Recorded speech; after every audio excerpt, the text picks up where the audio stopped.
오늘은 Father's Day입니다. 특별히 우리 아버지들 정말 그 아버지의 사랑과 은혜를 기억하면서 또 아버지에게 감사하는 날이 되기를 원합니다. 한국에서는 아버지 날, 어머니 날이 따로 없고 이 어버이날로 5월 8일 날 부모님들에게 정말 감사를 표하는 그런 시간을 갖습니다. 근데 우리가 살고 있는 미국에서는 분명히 이 Mother's Day와 Father's Day가 이렇게 따로 구분해서 지키고 있습니다. 이 Father's Day의 유래를 살펴보니까 이 워싱턴주 스폰켄시 지역에 살던 이 소노라 도드라고 하는 사람이 어머니 날에 예배를 드리면서 자기 아버지를 생각하게 된 거죠. 아버지는 사실 자기 어머니가 어려서 일찍 세상을 떠났고, 아버지는 남북 전쟁에도 참전했었고, 또 정말 6남매를 홀로 참 그렇게 기르라고 고생 많이 한 그 아버지를 생각하면서 참 어머니 날은 그렇게 어머니들을 위해서 예배를 드리는데 왜 아버지들을 위한 이 예배를 드리는 이 Father's Day가 없을까? 그래서 이제 정말 자기가 섬기는 교회에서 목사님께 부탁을 해서 아버지들을 위한 예배를 드리는 이 Father's Day가 있으면 참 좋겠습니다. 그래서 그렇게 예배를 드리게 된 것이 그런 제안이 계기가 되어서 또 열심히 이런 Father's Day를 만들자고 그렇게 노력한 결과 이 존슨 대통령 때 6월 셋째 주일을 Father's Day로 이렇게 정해서 지키기로 했고, 그리고 1972년 닉슨 대통령 때 이제 이 Father's Day는 국가 기념일로 공식적으로 제정해서 지키게 된 것이죠. 그래서 이 Father's Day는 공식적으로 이렇게 이 Mother's Day처럼 지키게 되지만은 사실 Mother's Day는 다들 정말 얼마나 어머니들이 참 이렇게 사랑받고 또 어머니에게 그렇게 감사하는 그런 열기가 뜨거운 반면에 이 Father's Day는 있는지 없는지도 잘 모르고 그냥 지나가기 쉬운 이러한 시기이기 때문에 저는 확실하게 이 Father's Day를 잘 지켜야 되겠다, 그렇게 생각을 하고 있습니다. 그래서 왜냐하면 하나님께서 오늘 이 말씀에 분명히 이렇게 말씀하셨어요. 자녀들아, 주 안에서 너희 부모를 공경하라. 이 아버지와 어머니를 공경하라. 그렇게 말씀을 하고 있습니다. 이 어머니를 공경하는 것처럼 또 아버지도 존중받아야 될 이 분명한 부모이기 때문에 이 Father's Day는 너무나 중요하다, 이렇게 생각을 합니다. 오늘 이 말씀을 통해서 정말 우리 아버지들이 힘을 얻으시고 또 우리 아버지들이 가정에 잘 세워지시기를 예수 그리스도 이름으로 축원합니다. 부모 공경을 하는 것을 10계명의 사람을 향한 첫 계명으로 그렇게 하나님께서 정해주신 이유가 뭘까요? 이 부모 공경을 하는 것은 바로 자녀들이 축복받도록 하기 위해서 하나님이 이렇게 계명을 주셨다는 것입니다. 그리고 부모 공경을 하는 것이 바로 그 가정이 정말 가장 건강하고 행복하게, 그리고 하나님의 축복 가운데 살아갈 수 있도록 하기 위해서 하나님께서는 자녀들에게 이 부모 공경을 계명으로 주신 것입니다. 그래서 정말 이 부모를 공경하는 것은 한 순간만 일시적으로 그렇게 Mother's Day나 Father's Day에 그때 생각해서 그냥 잘해드리는 것이 아니고 최선을 다해서 연로하신 부모님들을 끝까지 책임져 드리는 이 계속해서 섬겨 드리는 것이 바로 부모 공경이다. 그래서 우리 아버지들이 사실 어떤 면에서 보면 좀 섭섭한 면은 어머니에 대해서는 그렇게 뜨거운 사랑으로 참 감사도 하지만은 이 아버지에 대해서는 그렇게 별로 피부로 느낄 만큼 자녀들이 사랑해주지 못하는 이런 경우들을 보게 되는데, 그 이유가 있어요. 그것은 이 어머니들은 사실 감성적인 표현을 많이 하면서 살고 있죠.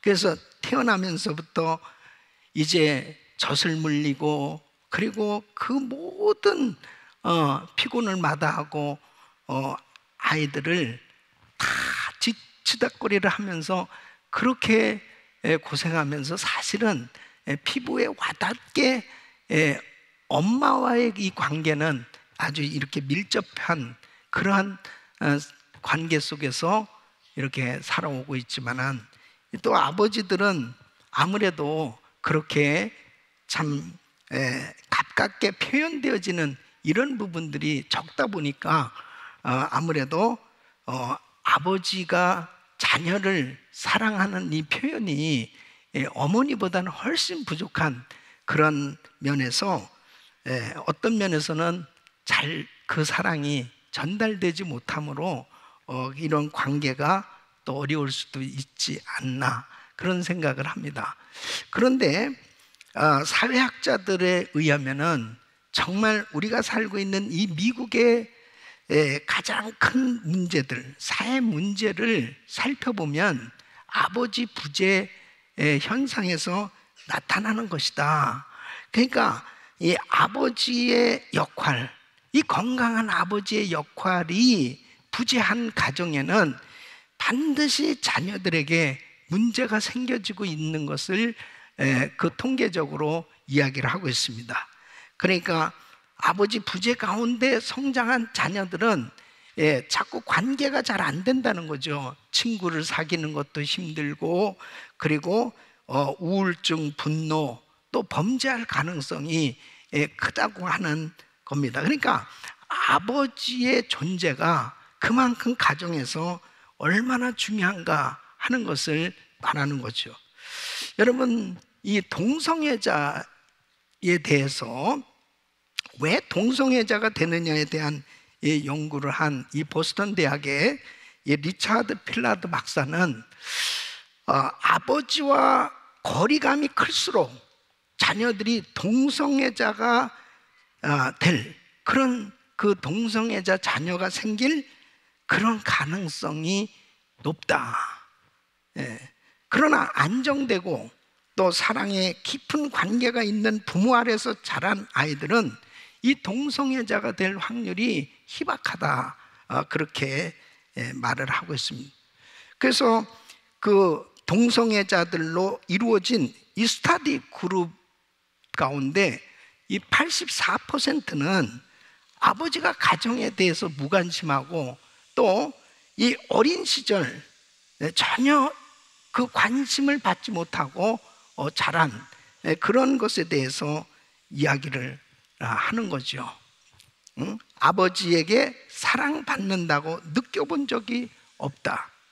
또 애정을 표현해 준 적이 없다. 이 인정의 결핍, 소속감의 결핍, 그리고 강물같이 밀려오는 이 불안정을 이 메꿀 것을 찾아서 동성애자들을 찾게 되고 동성애자가 됐다는 거죠. 그러니까 정말 가정에 이 아버지의 역할이 얼마나 중요한가 하는 것을 알려주고 있는 내용입니다. 이 아버지는 너무너무 중요한 거예요. 그래서 아버지가 살아야 가정이 사는 겁니다. 아버지가 정말 가정에서 존중받고 아버지가 소중하게 세워져야 그 가정이 행복할 수 있는 거예요. 이 아버지가 정말 가정에서 존중받을 수 있도록 그 아버지가 또 잘 가정의 역할을 감당하는 그런 가정이 되어야 그 가정에 그 자녀들이 정말 건강하게, 그리고 이 사회에서도 선한 영향력을 끼칠 수 있는 좋은 지도자들로 세워질 수 있다는 거죠. 그래서 가정의 아버지는 너무나 중요한 것입니다. 오늘 이 말씀을 통해서 다시 한번 정말 우리 아버지들이 힘을 얻으시고, 또 아버지들이 가정에서 존중받는 그런 귀하게 세워지는 은혜가 있기를 예수 이름으로 축원합니다. 축원합니다. 그 하나님이 기뻐하시는 정말 아버지, 그 가정에 귀한 역할을 잘 감당할 수 있는 그런 아버지가 되는 게 얼마나 중요합니다.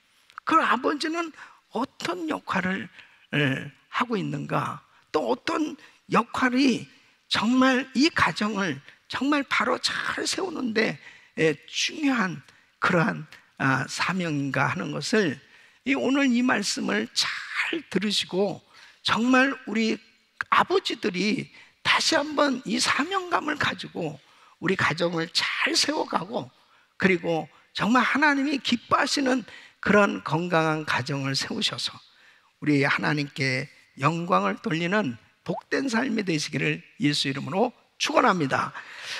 아버지는 가정에서 어떤 역할을 하는 존재냐? 첫째는 바로 아버지는 가정의 리더이다 하는 것입니다.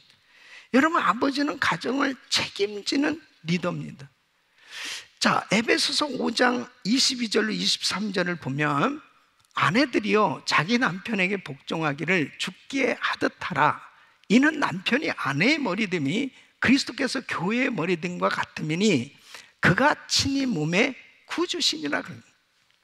자, 남편이 아내의 머리라고 말씀하고 있어요. 이 머리는 바로 권위를 의미하죠. 그래서 하나님께서 아내 위에 바로 남편을 지도자로, 리더로 그렇게 세워주셨다는 거죠. 그러니까 아버지는 가정에 이 권세를 지닌 리더로 이렇게 세워준 거예요. 그러면 누구나 다 리더가 됐다, 권세를 가졌다 하는 것은 명예롭지만 사실 가장 큰 부담, 그리고 무거운 책임을 갖게 된 거예요. 그래서 리더는, 아버지는 자기의 정말 가족을 잘 이끌기 위해서 희생하고 모든 것을 다 정말 힘과 모든 열성을 다해서 그 가족들을 부양하기 위해서 최선의 노력을 다하는 그런 막중한 책임을 가진 지도자인 거죠. 그러니까 가정에서 가장 힘들고 어려운 일을 맡은 리더가 바로 아버지인 거예요. 이 아버지의 역할이 바로 온 가족을 품고 책임지고 이끌어 가야 되기 때문에 이 아버지야말로 그 가정에 얼마나 중요한 그런 역할을 하고 있는 겁니까? 우리 한국의 아버지들의 그 대표적인 아버지상은 그 과거에 그 한국 영화 가운데 국제시장 있잖아요. 국제시장. 그 국제시장의 그 주인공이 6.25 전쟁 때 이 흥남 철수 작전, 그때 당시를 배경으로 하고 있지 않습니까? 아버지와 떨어지지 않습니다.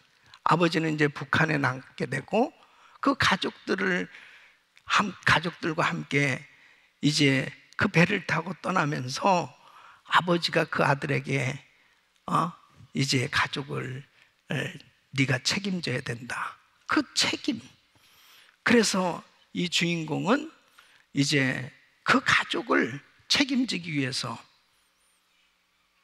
그 독일 광부로 가고, 그리고 또 그 베트남의 월남전에도 참여를 하서 그 전투에 나가서 총을 맞고 그 장애인이 되고, 그리고 그런 장애의 몸을 가지고 그 장사를 하면서, 소매상을 하면서 그 집안을 이끌잖아요. 그렇게 고생하면서 가족을 위해서 희생하는 거죠. 그래서 마지막 장면에서 이제 아버지 저 잘했죠. 그것이 그 아버지요. 예. 모든 것을 다 희생하는 것이, 이 가정의 리더로서 희생을 하면서 그 가족을 책임지는 거죠. 그래서 사실 이 한국 역사에서 가장 어려운 세대 때 태어나가지고 그렇게 어려운 그 시기에 가족들을 부양하기 위해서 고생한 그 아버지들의 그 위대한 그 헌신이 있었기 때문에 그 한반도의 그 반쪽으로 나눠진 그 분단 국가에, 그 남한 땅에 그 조그만 나라가 정말 오늘날 선진국가가 되기까지 그 아버지들의 그 피, 눈물, 땀이 흘려진 그런 희생이 있었기 때문에 오늘날 나라가 그렇게 부강한 나라로 잘 세워질 수 있었다고 저는 생각합니다. 그 아버지들을 위해서 한번 박수해 주겠습니다.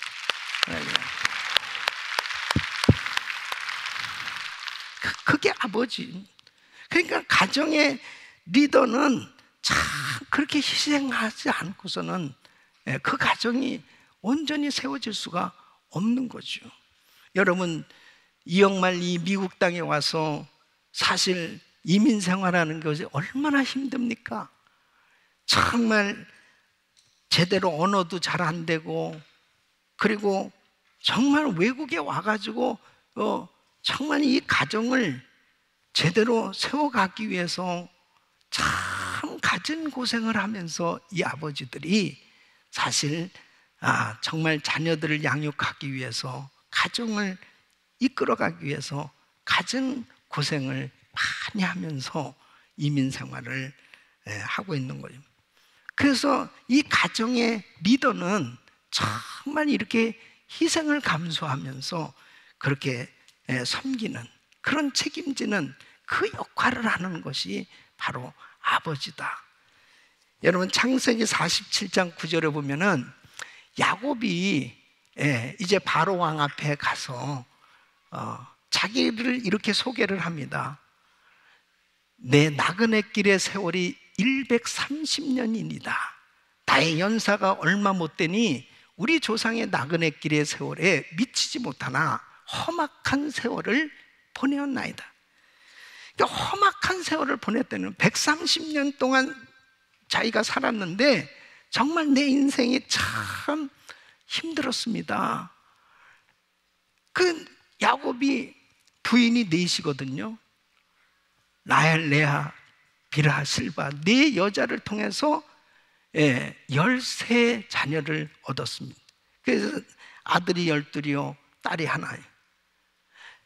그 자녀들과 그 종들과 그 가축들, 그 가족을 이끌고 생활하는 이 야곱이 얼마나 많은 스트레스를 받았습니다. 자녀들이 얼마나 속을 썩였습니까? 부인들이 또 보통 속을 썩입니다.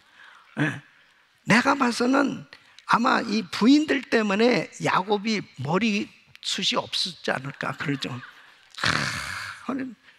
그래서 저는 아내가 하나인 게 너무 감사한 거예요. 4씩이나 되니 얼마나 힘든 거예요. 그러니까 사실은 야곱의 일생은 위기가 너무 많았습니다. 너무 어려운 일이 많았습니다.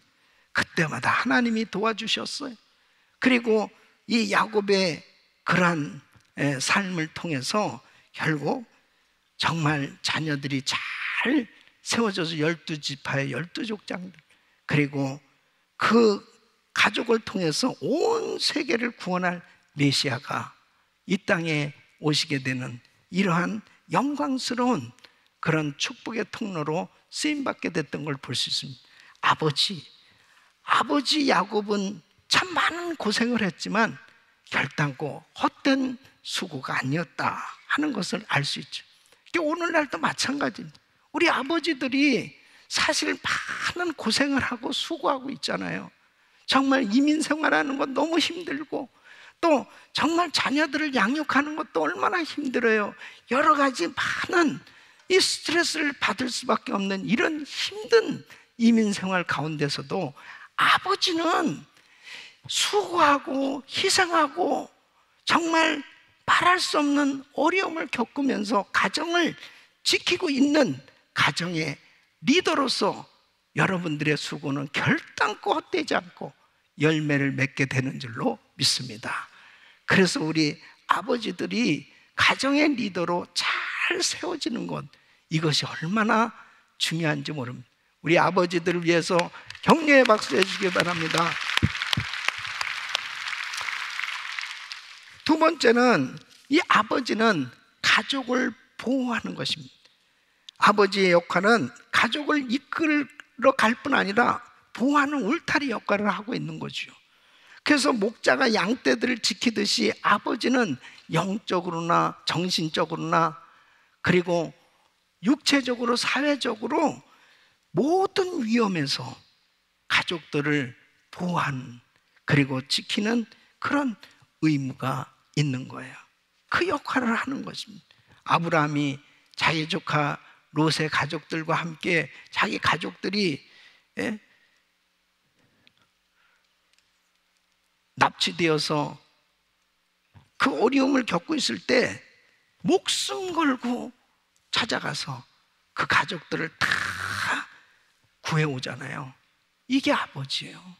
아버지가 정말 그 가족들을 보호하고 지키기 위해서 이로 말할 수 없이 희생하고 고민하고 고통을 감수하면서 그렇게 그 가족을 보호하기 위해서 수고하고 있는 거죠.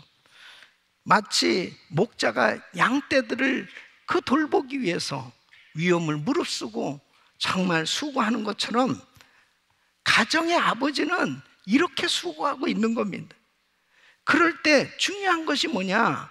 바로 이렇게 물질적으로 그리고 경제적으로 정신적으로 육신적으로 우리 가족을 보호하기 위해서 수고할 뿐 아니라 우리 가족들을 영적으로 보호하기 위해서 노력하는 것, 이것이 얼마나 중요한지 우리 크리스찬의 가정일수록 이 부분이 너무너무 중요한 것입니다.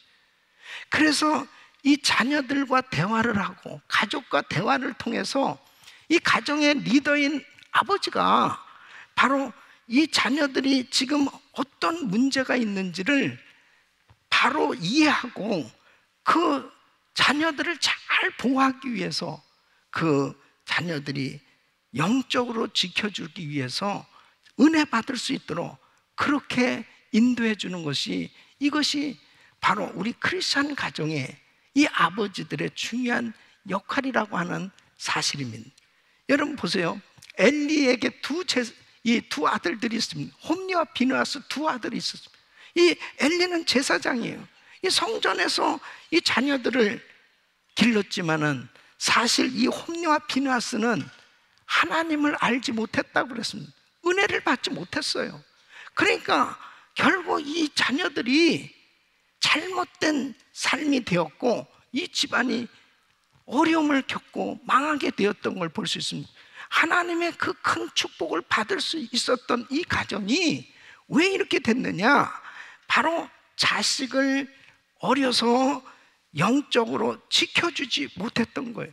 그러니까 제사장이었지만은 바로 영적으로 자기 자식을 제대로 보호해주지 못했기 때문에 결국 홈리와 비느하스는 불량자더라 그랬습니다. 하나님 앞에 불량자가 되어질 수밖에 없었던 것입니다. 다윗도 마찬가지죠. 다윗도 그렇게 본인은 정말 믿음이 좋은 사람이었고 또 왕이었고 정말 하나님의 큰 축복을 받은 사람이었지만 사실 자식들을 어려서 정말 영적으로 지켜주지 못했던 것을 볼 수 있습니다. 그것이 뭐예요?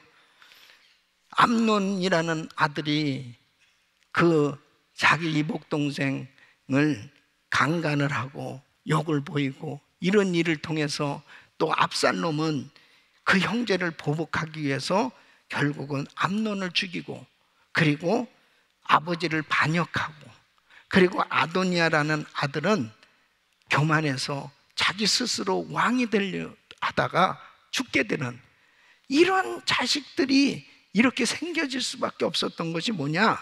바로 어려서 이 자녀들을 영적으로 보호하지 못했다. 이것은 뭐냐면 아이들이 어려서부터 은혜 받게 하는데 정말 우리 크리스찬의 가정이 아버지들이 제사장 역할을 해야 되는, 가족을 보호하는 가운데 중요한 것이 바로 영적으로 자녀들을 보호하고 우리 가족들을 보호해야 될 바로 이 책임이 있다고 하는 사실, 이것이 얼마나 중요한 건지 깨닫게 해주는 교훈입니다.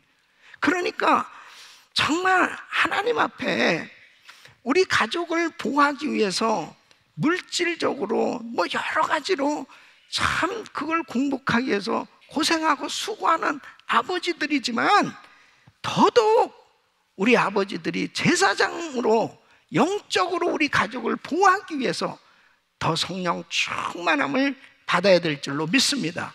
그리고 우리 자녀들이 어려서부터 은혜 받을 수 있도록, 그래서 이번 VBS라든지 이렇게 정말 여름 성경학교를 준비하고 또 자녀들을 위해서 이 방학 때가 되어지면 우리가 캠프도 만들고 이런 모든 것들이 바로 그런 이유예요. 어떻게 하면 우리 자녀들이 어려서부터 신앙생활 잘할 수 있도록 할 것이냐? 이것은 바로 부모, 이 아버지가 정말 가족을 영적으로 보호하기 위해서 성령 충만을 받고 영적으로 우리 자녀들이 어려서부터 신앙생활 잘할 수 있도록 이렇게 인도해 줘야 될 책임이 바로 아버지에게 있다 하는 거죠. 그래서 아버지는 때로는 기도를 통해서 우리 자녀들을 영적으로 잘 보호하는 이러한 사역을 감당해야 되는 것입니다. 롯의 가정을 위해서 아브라함이 중보기도 하고, 그렇게 간절히 기도할 때 소돔 땅에 하나님께서 심판하셔서 유황불로 다 멸망받을 때 그 아브라함을 생각하사 아브라함의 기도를 하나님이 응답하셔서 그 가정을 구원해 주는 이런 역사가 일어났던 것처럼, 우리 아버지들은 우리 가족을 위해서 늘 기도하는 거, 우리 자녀를 위해서 늘 기도하는 거. 아멘은 언제나 합니까? 그래서 일천번째 기도가 그렇게 중요한 거예요. 늘 아버지들이 자녀들을 위해서, 가족을 위해서 그렇게 기도하는 것이 바로 진정한 보호인 줄로 믿습니다. 그것이 얼마나 중요한, 그 아버지 역할 가운데 중요한 가족을 보호하는. 세 번째는 바로 아버지는 가족들의 본복이다 하는 것입니다. 아버지는 가정을 잘 인도하길 원하죠. 그런데 내 뜻대로 인도하면 안 됩니다. 우리 크리스찬의 가정은 아버지가 가정의 목자요, 리더잖아요, 제사장이잖아요. 이 아버지는 말씀대로 하나님 뜻대로 인도하셔야 돼요. 그러기 위해서 중요한 게 뭡니까? 아버지는 먼저 영적인 지도자가 돼야 된다. 이스라엘 백성들 보십시오. 이스라엘 왕들마다 어떤 왕이 가장 통치를 잘했습니까? 또 정말 그 통치를 잘한 왕의 밑에 그때 당시 살던 그 백성들은 다 복을 받았습니다. 나라가 번성했으니까요. 단 한 가지입니다. 왕이 하나님의 법도를 따라 하나님의 뜻대로 다스렸을 때는 하나님이 책임져 주셨던 거예요. 그와 마찬가지로 우리 아버지들은 가정을 다스리고 가정을 이끌 때 내 뜻이 아니고 하나님 뜻대로, 그러기 위해서는 하나님의 말씀으로 아버지들이 충만하고 가족을, 자녀들에게 바로 하나님의 말씀을 지켜 행할 수 있도록 그 인도해 주는 이런 역할이 우리 아버지에게 중요한데, 바로 아버지가 가족들의 본복이라고 하는 것은 그만큼 자녀들은 아버지의 영향을 그만큼 크게 받는 거죠. 아버지를 보고 바로 배우게 된다는 거죠. 그래서 신명기 6장 7절에 보면 이렇게 말씀합니다. 내 자녀에게 부지런히 가르치며 집에 앉았을 때든지 길에 행할 때든지 누웠을 때든지 일어날 때든지 이 말씀을 강론할 것이며 그랬습니다. 그러니까 그냥 말씀이 마음에 새겨지도록 그냥 의식적으로나 무의식적으로 그 말씀이 그냥 새겨질 정도로 그렇게 이 말씀으로 충만한 가정을 우리 자녀들이 어려서부터 그렇게 말씀 안에서 살아갈 수 있도록 그렇게 만들어 주라는 거예요. 그러니까 아버지는 가정에서 자녀들에게 교사요, 목사요. 그러니까 아버지들은 가정 목회를 하고 있는 거예요.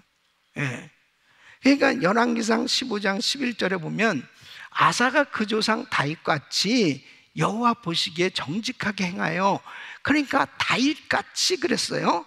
그러니까 다윗은 자신의 후손들에게 좋은 면, 안 좋은 면 다 본보기가 되고 있는 거죠. 그것이 자녀들에게 그렇게 영향을 끼치고 있는 겁니다. 그러니까 아버지가 지금 어떻게 살고 있느냐, 어떻게 신앙생활하고 있느냐, 이것이 그냥 자녀들에게 그대로 영향을 주고 있는 거예요. 그냥 그대로 배우고 있는 겁니다. 그래서 사도 바울은 교회에서 지도자를 뽑을 때, 지도자를 세울 때, 자, 장로, 감독, 집사, 이렇게 지도자를 세울 때 어떤 사람을 지도자로 세우냐? 디도서 1장 6절에 보면 책망할 것이 없고 한 아내의 남편이며 방탕하다 하는 비방이나 불순종하는 일이 없는 믿는 자녀를 둔 자라야 할지라. 믿는 자녀를 둔 자라야 할. 그러니까 비방이나 불순종하는 일이 없는 믿는 자녀를 둔 자라야 할. 그러면 아니 이 사람만 지금 성령 충만하고 믿음 충만하고 은혜 충만하고 그 신앙생활 잘하면 그 사람이 뽑히는 거 아닌가? 그런데 자녀를 보라는 거예요. 자녀를. 그 자녀가 만일 불순종하고 방탕하고 그리고 신앙생활을 안 한다면은 그거는 틀림없이 부모의 영향이 있다는 거예요. 그러니까 집안에서 어떻게 신앙생활을 하느냐, 이것이 그렇게 중요하다는. 왜? 가족들의 본보기니까. 가족들의 본보기니까. 그러니까 자녀들은 아빠가 엄마를 정말 사랑하는지, 그리고 집에서도 성경을 읽고 기도를 하는지, 그런 것들은 애들이 너무 잘하는 거야. 너무 잘하는 거야. 어려서부터 그냥 같이 살고 있으니까. 교회는 뭐 일주일에 뭐 한 번 나오고, 그 다음에 뭐 한두 시간 전도사님이나 목사님, 선생님들하고 이렇게 만나지만 집안에서 부모하고 같이 지내는 시간은 얼마나 많은 시간을 어려서부터 보내냐 이거예요. 그 아이들이 다 보고 있는 거죠. 그러니까 부모가 교회에 와서 정말 예배도 잘 드리고 신앙생활 잘하는 그 모습이 바로 우리 가정에서도 분명하게 그렇게 보여져야 되는 거죠. 그래야 자녀에게 확실하게 본보기로, 우리 아빠는 정말 기도하는 사람이야. 우리 아빠는 정말 사랑하는 사람이야. 우리 아빠는 정말 하나님 사랑하고 그리고 정말 그렇게 신실하게 하나님을 잘 믿는 분이다. 이런 걸 뭐 아빠는 이렇게 잘 믿는다, 야 아빠는 이렇게 기도한다, 이런 거 말 안 해도 그냥 그 삶을 통해서 자녀들이 그냥 다 배우게 된다. 그러니까 부모의 신앙을 따라서 자녀들이 그렇게 살게 돼 있는 겁니다. 그래서 저는 제가 제 당대 예수를 믿었잖아요. 제가 제일 예수 믿고 부러운 사람이 뭐냐면 무슨 뭐 돈이 많고 무슨 뭐 세상에 명예를 가진 사람이 부러운 게 아니고 모태신앙, 참 이 부모가 예수님 잘 믿는 집에서 그렇게 태어난 그런 사람들, 모태신앙이 그렇게 부럽더라고요. 저는 3대째 예수를 믿습니다. 내 그럼 기가 팍 죽는 거예요. 야, 어떻게 저 사람은 저렇게 믿음 좋은 부모님 그런 집안에서 그렇게 태어났을까? 그런 게 참 부러웠습니다. 예. 우리 부모님은 예수를 안 믿으니까, 제가 뭘 배우겠습니까? 그 유행가를 우리 부모님 부르니까 나도 같이 부르고, 그런 줄 알았죠. 같이 술 마시고 그런 줄 알았죠. 그렇게 살았던 거예요. 그게 문화니까, 믿지 않는 사람들의 문화니까. 근데 제가 예수를 믿고 나니까 정말 믿음의 가정이라는 게 얼마나 소중한 것인지. 그래서 저는 그때부터 정말 저도 3대째 신앙을 만들기 위해서, 지금 손자까지 이제 생겼으니까 우리는 3대가 되었습니다. 예. 할렐루야. 너무 감사해요. 그리고 저희 아버님이 목사님입니다. 그러면 내가 그렇게 기가 죽는 거야. 그래서 우리는 3대 이렇게, 제 마음에 그런 마음이 생겼죠. 그렇게, 그런 것이 그렇게 감사한 거예요. 예. 그 빌그램 그 센터에서 한번 수양회를 하는데 빌그램 목사님 손자가 나와서 설교를 하는데, 와, 너무너무 은혜가 되면서 우리도 3대째 이렇게 손자가 목사가 되면 참 좋겠다. 근데 될 것 같아요. 앞으로 될 것 같아요. 예. 걔 이름도 선교라고 줬으니까. 어쨌든 저는 뭐냐면, 우리 두 아들들에게도 제가 무슨 다른 거 강조한 거 하나도 없죠. 저는 7day 24hour 맨날 이렇게 밖에 나와서 사역하고 이렇게 바쁘게 지금까지 이렇게 지내고 있는데, 우리 자녀들에게 이 아빠의 신앙이 정말 이렇게 주의 일을 하고 하나님을 섬기는 것이 행복하고 정말 주님을 섬기는 것이 참 축복이라고 하는 것이, 만일 삶 속에 자녀들에게 전달이 안 된다면 이 자녀들이 목사가 될 리가 없는 거예요. 정말 이 신앙생활 한다는 것은 그냥 지식으로 되는 게 아니에요. 삶입니다, 삶.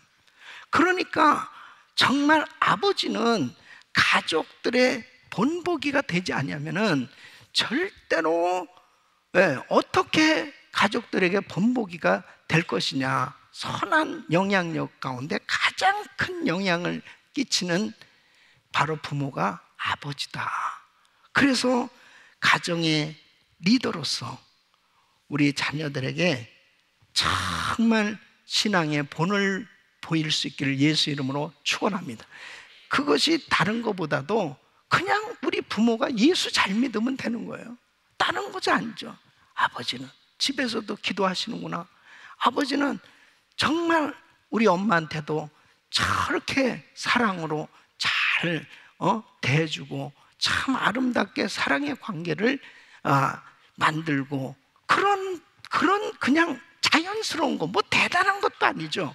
그냥 삶 속에서 그냥 크리스천으로서의 사는 그 삶의 모습이 그냥 우리 자녀들에게, 야, 나도 아빠 같은 그런 남편을, 아빠 같은 그런 아버지가 돼야 되겠다. 이런 그냥 삶 속에서 우리 엄마 아빠가 너무 행복하니까, 엄마 아빠가 너무 예수님 정말 아름답게 잘 믿으니까 그냥 그 삶이 그냥 너무 좋은 거야. 그냥 그 자체가 너무 좋은 거야.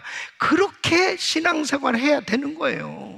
뭐 대단하게 뭐 그렇게 크게 자녀들에게 무슨 강요할 것도 아니고, 그냥 예수 믿는 건 삶인데, 그냥 아이들과 같이 행복한 신앙생활을 한다면 아이들이 저절로 그 하나님을 사랑하고 그 하나님을 믿는 것이 얼마나 감사한 일이 되겠습니까? 우리 사랑하는 성도 여러분, 아버지의 그 신앙의 가치관, 아버지의 성품, 그 아버지의 그 습관이 자녀들에게 그대로 영향을 끼치고 있다면 정말 우리 아버지가 가족들에게 어떤 본을 보여야 될까? 다시 한번 우리들 자신의 삶이, 아버지의 삶이 자녀들의 일생에 엄청난 영향을 끼치고 있다면 얼마나 조심스러운 겁니까? 나 하나의 삶이 내 마음대로 사는 것이 아니에요. 바로 우리 자녀들에게 이렇게 엄청난 영향을 끼치고 있다면 바로 아버지들이요, 우리가 더 정말 우리 가정을 행복하고 우리 자녀들이 신앙생활 잘 할 수 있는 그러한 분위기를, 환경을 만드는 그런 귀한 아버지들이 되시기를 예수 이름으로 축원합니다. 그 다음에 네 번째는, 아버지는 자녀들에게 하나님의 사랑을 비춘다 하는 거예요. 자, 보세요. 어려서부터 아버지의 사랑을 흠뻑 받으면서 자란 자녀는 참 축복이죠. 자, 반면에 아버지와의 관계에 있어서 안 좋은 그런 경험이 있는 그런 자녀들은 보통 하나님 아버지의 사랑을 믿는데 너무 힘든다는 거예요. 너무 어렵다는 거예요. 여러분, 이 육신의 아버지의 인상이 하나님의 인상을 정말 이게 얼마나 흡사하게 영향을 주고 있는지 모릅니다. 그러니까 하나님 아버지 그럴 때 바로 육신의 아버지가 떠오르는 거예요. 그러니까 육신의 아버지에 대한 그런 좋은 인상은 하나님을 섬기는데 너무나 아주 큰 도움이 되는 거예요. 그러니까 성장에서 관계 형성에도 중요한 영향을 끼치는 거죠. 아버지의 하나님께서는 자녀들에게 이 하나님의 사랑을 이렇게 부어주실 때 아버지를 사용하시는 겁니다. 그러니까 그 아버지는 자녀들에게 하나님의 사랑을 받는데 그 하나님의 사랑이 어떤 것인지를 보여주고 알려주는 중요한 역할을 하고 있는 겁니다. 여러분, 사춘기에 반항하는 아이들 있잖아요. 그런 사춘기에 반항하고 그냥 속썩이고 이런 자식들을 그 아버지가 참 힘든 시간들을 겪으면서 그 아이들을 정말 바르게 교육하기 위해서 자라가도록 얼마나 노심초사 참 힘든 시간들을 보내고 있는 그런 경우가 있잖아요. 근데 보세요. 집 나간 탕자가 이제 아버지 집으로 돌아오는 거예요. 아버지 속을 얼마나 썩였습니까? 그래, 이 탕자도 사실 다 알아요. 그러니까 어쩔 수 없이 집으로 돌아온 거죠. 그러면서 나는 자식이라고 그렇게 감히 할 수 없습니다. 그냥 품꾼 중에 하나로 그냥 여겨주세요. 이런 생각을 할 정도로 망가진 거예요. 예. 그런데 아버지는 어떻습니까? 변함이 없다니까. 그 자식에 대한 마음이 변함이 없어요. 그러니까 그 더러운 냄새나는 옷을 입고 온 아들인데도 그냥 그대로 끌어안잖아요. 그게 아버지예요. 그게 아버지라고. 그리고 새 옷을 입혀주고 금가락지를 끼워주고 그리고 살찐 소를 잡아서 잔치를 벌인, 이게 아버지 아닙니까? 이 아버지의 이 중심에는 이런 마음이 있다고요. 그러니까 그 아버지가 그렇게 사랑을 베풀어 줬을 때 그 자식은 이루 말할 수 없는 그런 감동과 감격이 있는 것처럼 바로 아버지는 자녀들에게 이 하나님의 사랑을 계속 깨닫게 해주는 그런 이 통로가 바로 아버지라고. 우리 아버지가 자녀들에게 이런 사랑을 베푸는 거, 표현하는 것은 너무너무나 중요한 겁니다. 그 자녀 하나가 제대로 회복됐을 때 그 가정이 다 회복되는 거 아니에요? 그런 면에서 아버지 역할이 이렇게 중요하다는. 보통 아버지들은 잘 표현을 잘 못하는, 그러니까 이 표현이 안 되는데 자꾸 이런 얘기 한다면, 야, 너 아빠 알지? 아빠 마음 알지? 아빠가 너 사랑하는 거 알지? 근데 여러분, 표현되지 않는 사랑은 사랑이 아니라니까. 난 몰라. 그럼 아빠가 뭐 해준 거야? 근데 여러분 생각해 보세요. 참 정말 이 아버지들이 이 가족을 살리기 위해서 자녀들 때문에 미국에 이렇게 유학을 보내고 기러기 가족으로 정말 한국에 남아가지고 혼자서 라면 끓여 먹고 그러면서 그냥 자식은 공부시키려고 그렇게 가정 고생하면서 그렇게 애를 쓰는 그 아버지. 그러면 이 자식이 아버지를 진짜 이해하냐? 그러면 아빠는 생각할 때 물질로 너를 이렇게 정말 서포트하니까 이게 아버지 사랑 아니냐? 이렇게 생각할지 모르지만 자식들은 그렇게 생각 안 합니다. 자식들은 아빠가 정말 자기를 이해해주고 자기와 그런 관계가 이루어져서 표현되는 사랑이 느껴졌을 때 그걸 사랑으로 여기지, 그냥 아빠가 의무적으로 해주는 그런 서포팅은 그것을 사랑으로 여기질 않으니까 나중에는 너무 비극적인 그런 관계가 이루어졌을 때 너무 고통스러워하는 모습을 보게 됩니다. 그러니까 아버지는 죄송하지만은 속상하죠. 너무 힘들죠. 그렇지만은 그래도 계속 그런 사랑이 표현되어져야 됩니다. 사랑이 표현되어져야 그 사랑을 느낄 수 있다니까요. 어쩔 수 없어요. 우리도 하나님 사랑이시라고. 근데 그 사랑을 경험한 사람이 그 하나님과의 사랑의 관계가 이루어지는 것처럼 부모 자식지간에도 부부 관계도 마찬가지입니다. 사랑이 느껴져야 그 사랑한다고 말을 할 수 있다는 거예요. 그래서 오늘 저는 결론적으로 정말 우리 아버지들이 사실 그만큼 존중받지 못하는 부분이 있다면 그렇게 희생하고 그렇게 애쓰고 그렇게 수고하고 그렇게 정말 엄청나게 가족을 위해서 노력하고 있음에도 그런 존중을 받지 못하는 그런 이유는 다른 게 아닙니다.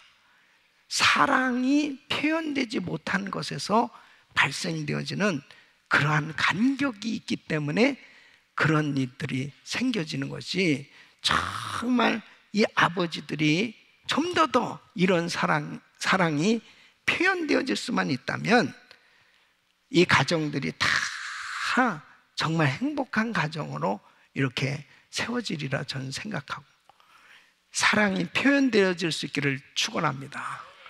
그러기 위해서 4가지. 첫째, 사랑한다고 말하자. 한번 해보겠습니다. 사랑해요. 굉장히 쑥스럽네요. 근데 정말 사랑한다고 하는 거, 이것이 아무리 자식한테 말하는 것이요, 수백 번 해도 괜찮잖아요. 우리 자식은, 야, 아빠가 너 사랑해. 아빠가 너 사랑해. 사랑한다. 그 사랑한다는 말을 많이 좀 해보세요. 사랑해. 너 정말 사랑한다. 계속 사랑합니다. 부부지간에도 마찬가지입니다. 여보, 사랑해요. 사랑해. 계속 사랑해. 이를 악물면서 사랑해요. 그래서 자꾸 말을 하다 보면요, 고백이 되면 그 행동으로 옮겨지지 않습니다. 사랑해. 사랑해. 우리 가정에는 사랑의 소리로 아주 충만하기를 바랍니다. 그냥 사랑해, 사랑해, 사랑해. 2번째, 축복 기도를 해주기. 여러분, 축복 기도 하는 것은 뭐 목사님만 축복 기도 하는 게 아니에요. 부모는, 아버지는 제사장이기 때문에 자녀를 축복해 주는 거, 이것은 얼마든지 정말 아버지의 권한이에요. 계속 자녀를 축복해 주는 겁니다.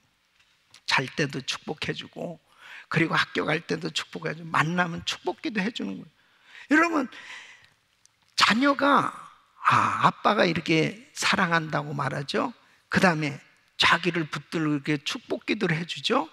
그러면 뭘 느끼겠어요? 이게 표현이라, 이게 느낀다고요. 야, 아빠는 정말 나 사랑하는구나, 내가 잘 되기를 바라시는구나.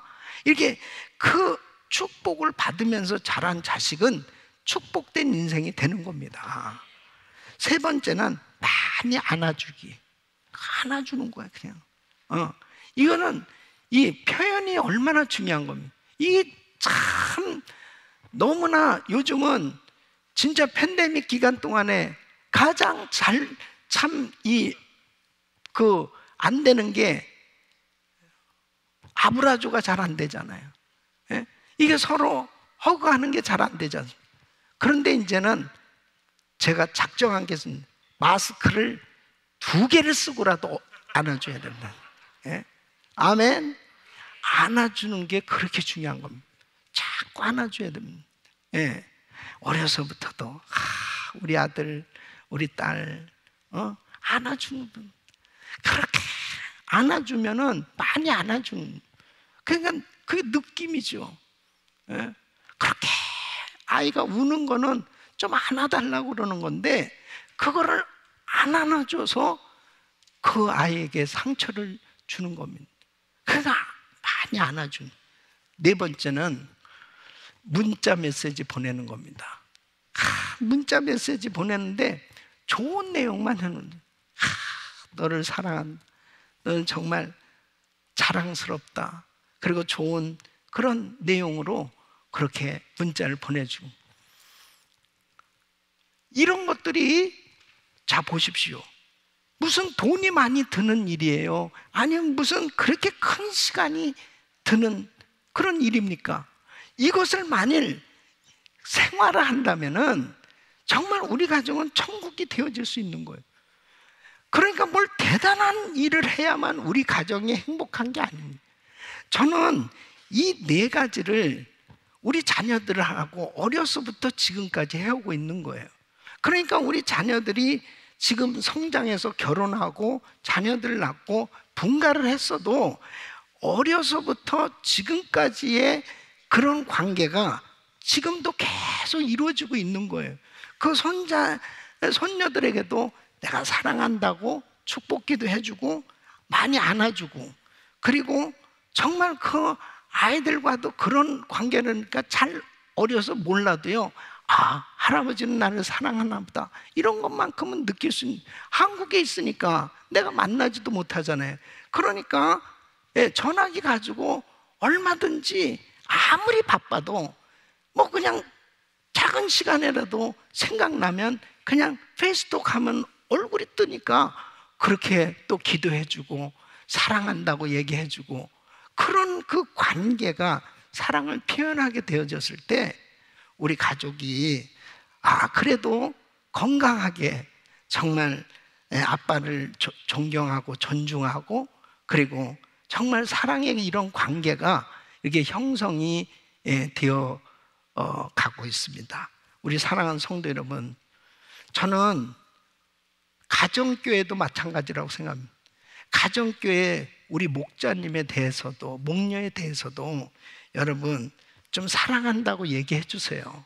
그리고 자꾸 축복기도 해 주세요. 그리고 할 수 있으면 안아주시고, 그리고 문자를 보내도 좀 걸리는 문자 하지 말고 격려해 주는 거, 너무 수고한다고 너무 힘이 되어줄 수 있는 그런 문자도 보내주고 한번 해보세요.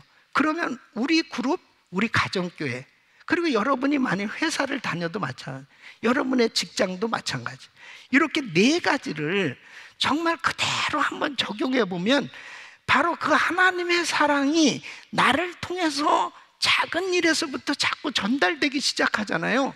그러면 내가 속한 이 공동체는 하나님의 사랑으로 충만하게 되어 말이 잘 안 되네. 하나님의 사랑으로 충만하게 되는 줄로 믿습니다.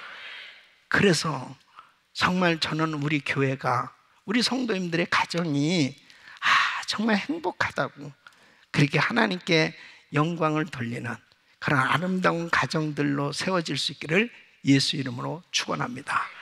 그리고 우리 아버지들이요, 정말 용기를 얻으시고, 정말 아버지들이 살아야 가정이 살고, 아버지가 존중받아야 가정이 행복하고, 아버지가 정말 가정에 든든히 세워져야 그 가정이 바로 세상을 향해서 선한 영향력을 끼치는 그런 아름다운 사역이 이루어질 수 있기에 아버지들이 더욱더 힘을 얻으시고, 그리고 하나님 앞에 아름답게 세워지기를 예수 이름으로 축원합니다.